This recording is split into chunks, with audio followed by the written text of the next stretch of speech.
আল্লাহ রাব্বুল আলামিন সূরা আরাফের 7 নম্বর সূরা 204 নম্বর আয়াতে আল্লাহ রাব্বুল আলামিন বলছেন ওয়া ইযা কুরিআল কুরআনু ফাসতামিউ লাহু ওয়া আনসিতু লাআল্লাকুম তুরহামুন।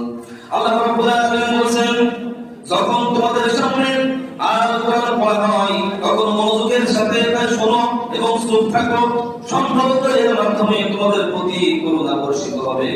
আল্লাহ রাব্বুল আলামিনের করুণা বর্ষিত হোক, এটা চান কি চান না? সেজন্য আমাদেরকে যখন কুরআনুল কারীম তেলাওয়াত করা হয় ওই সময় মনোযোগ সহকারে শুনবো।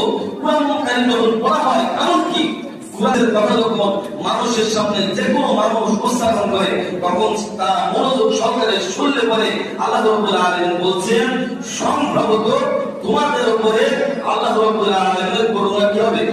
বর্ষিত হবে। আর আল্লাহ রাব্বুল আলামিনের করুণা যদি বর্ষিত হয় তার জীবন সাকসেস বলেন সুবহানাল্লাহ। ইহকাল এবং পরকাল।